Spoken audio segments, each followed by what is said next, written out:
ఎన్నో రోజులు లేదు, 11వ తారీఖు సాయంత్రం 4 గంటలకి ఎన్నికల ప్రచారం ముగుస్తుంది. అంటే కేవలం మనకున్నది 10 రోజులు మాత్రమే. ప్రతి గ్రామానికి నేను రాలేకపోతున్నాను, ప్రతి గ్రామానికి అభ్యర్థి రాలేకపోతున్నాడు. తమ్ముడు ప్రసాద్ రెడ్డి గారు ప్రతి గ్రామానికి వస్తున్నాడు, మీ అందరినీ కలుసుకుంటాడు.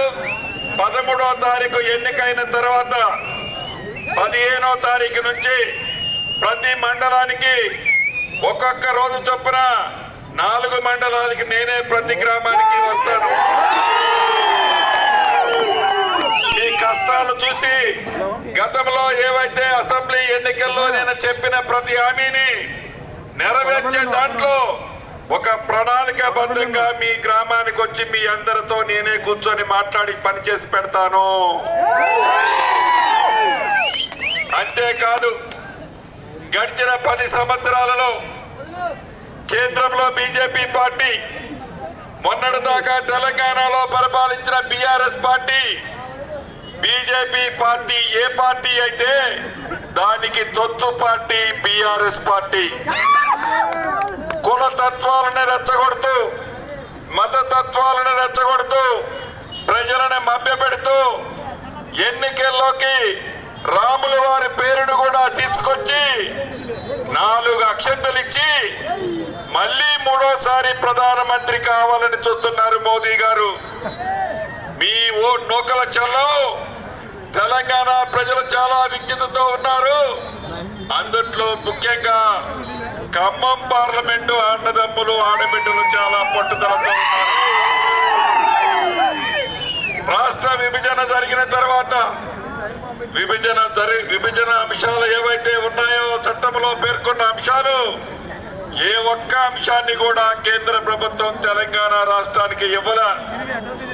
నేను కొట్టినట్టు చేస్తాను, నువ్వు ఏడ్చినట్టు చెవని ఆనాడు ఆ 2 రాజకీయ పార్టీలు డ్రామా ఆడి తెలంగాణ ప్రజలైన మన్ని మభ్యపెట్టిన సంగతి మీకు తెలియదు కాదు.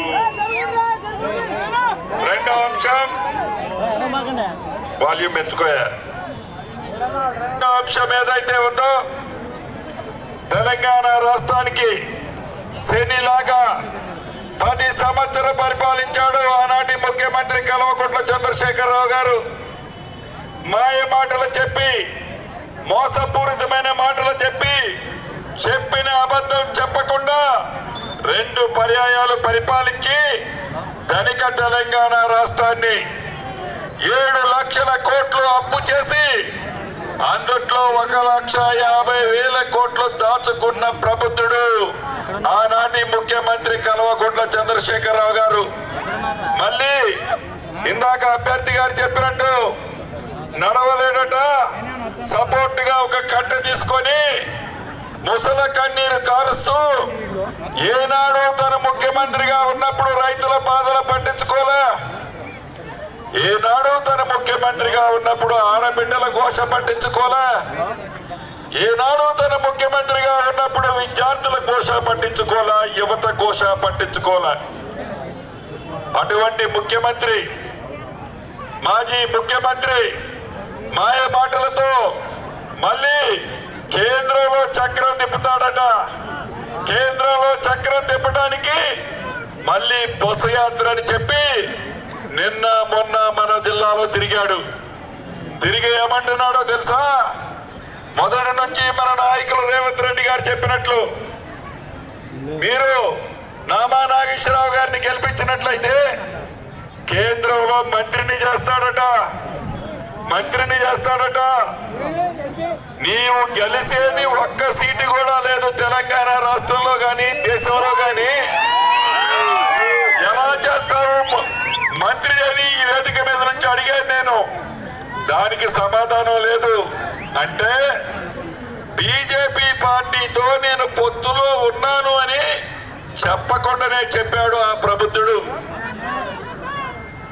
ఈ 2 విషయాలు గమనించి మతతత్వ పార్టీకి, అదే రకంగా ఆ మతతత్వ పార్టీకి మద్దతు ఉన్న బీఆర్ఎస్ పార్టీకి పార్టీకి ఇద్దరిని 7 గంటల లోతులో మళ్ళీ భూస్థాపితం చేయడానికి మీరందరూ నడు కట్టుకోవాలని వేడుకుంటున్నా.